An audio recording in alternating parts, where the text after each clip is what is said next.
Hello, Linda Lyons. This is Mrs. Worm. Today I'm going to read The Other Dog by Madeleine. The Other Dog. First of all, I think you should know that I am the one who wrote this book.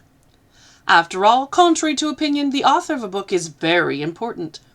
Please believe me, without the author, a book would never get written. So I, Touche Lingle Franklin, wrote this book with the assistance of that inferior canine Joe. This summer, my mistress went away for several days, and when she came back, she brought with her another dog. If you ask me, this was a great waste of money. Dogs are expensive to feed and clothe, and one dog is enough for any family. I fail to see why I did not satisfy all requirements. So this is from the point of view of the dog. I have beauty, wit, and charm. I have been on the stage. I am very talented. And until this other dog was brought into our home, without warning, my master and mistress seemed perfectly happy with me.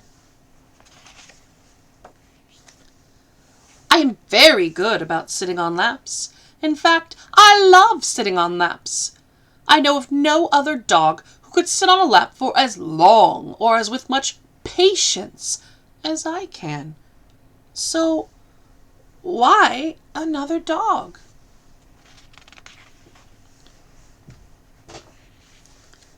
I dance, oh so daintily, when it is time to eat. My master and mistress love to look at me. So, why another dog? I afford my master endless pleasure in his off hours when he bathes and clips me. I can wear my ears long or short. I sit still for hours while he snips off hair here and there. No other dog would be so good and patient. I am tremendously useful in such household tasks as bringing home the groceries. And I always tell my master and mistress when the telephone or the doorbell rings. No one could be more efficient, more energetic, more conscientious, or louder about this than I am.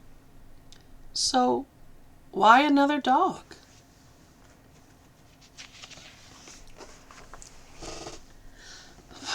But what's done is done. The dog was brought home, and I had to learn to make the best of it. Is that another dog? No. Nevertheless, from the start, I noticed a great many mysterious and horrifying things. For instance, when I'm taken out to get some fresh air, I always have to walk, even when it rains. The Joe is taken out in a carriage, and when it rains, she doesn't have to go out at all. So I'm guessing the name of the baby is Joe. And another thing, my master and mistress keep putting on and taking off white pieces of cloth around Joe's bottom, called for some obscure reason, diapers. Diapers?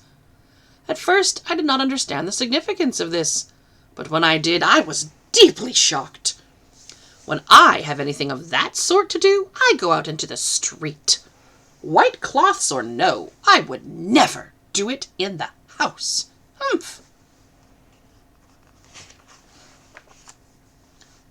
At least one thing remained clear. Of the two dogs, I was the most important. You see, each night we would start out in our separate beds, this dog called Joe and I. Now, her bed may be a bit more fancy and frou-frou, but mine is more practical. In the morning, she would still be in her bed, but I would not be in my bed. Well, if that doesn't show you who's who around here, I don't know what would. So the dog ends up in the human's bed, the adult human's bed, so it thinks it's more important. thing. This Joe dog gets fed several times a day. I only get fed once. Of course, there may be a reason for this. You see, I have frequently been told that my tail is like a little chrysanthemum. Joe thing hasn't any tail at all. Of course, I am aware of that. Because of the dictates of fashion, some dogs have their tails clipped. But there's always something left. And Joe has no tail. Perhaps they think if they feed her, and feed her, she may grow a beautiful chrysanthemum-y tail like mine. No tail on Joe Dog. And by the way, our Joe, as well as having no tail, has practically no hair. Certainly not enough to brush. So when people come to call, we have to put clothes on her. All I need is a good hairbrushing. If summer comes, can fall be far behind? So said the poet. Came autumn, and Joe girl and I are almost the same size. She has a little more hair, but not much. I am afraid that she is just an inferior breed called baby. And there's nothing that can be done about it. When the Joe dog grew bigger and bigger every day and more rambunctious, my master and mistress got a doghouse for her. Something I have been well behaved enough to never need. And now when company comes, I have to stay at the doghouse and watch over our Joe. I guess I've become more use there than is half the life of the party. Ho-hum. It may be useful, but it's not nearly as much fun. But since we have Joe Dog, someone has to take care of her, and I will do my part. It's either being gentle even though the baby is pulling on her ear.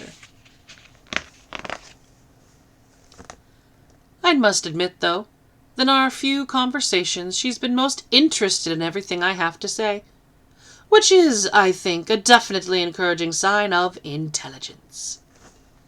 See, now the dog's starting to play with her.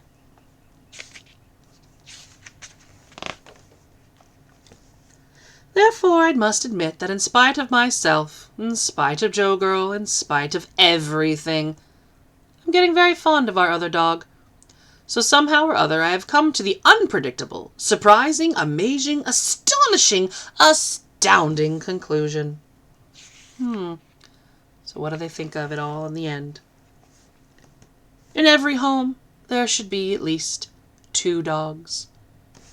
So now goodbye, and lots of love. Touche. This is Madeleine the Lingles, the other dog. I hope you enjoyed listening to things from a dog's perspective about when a new baby comes into the home. Have a wonderful day.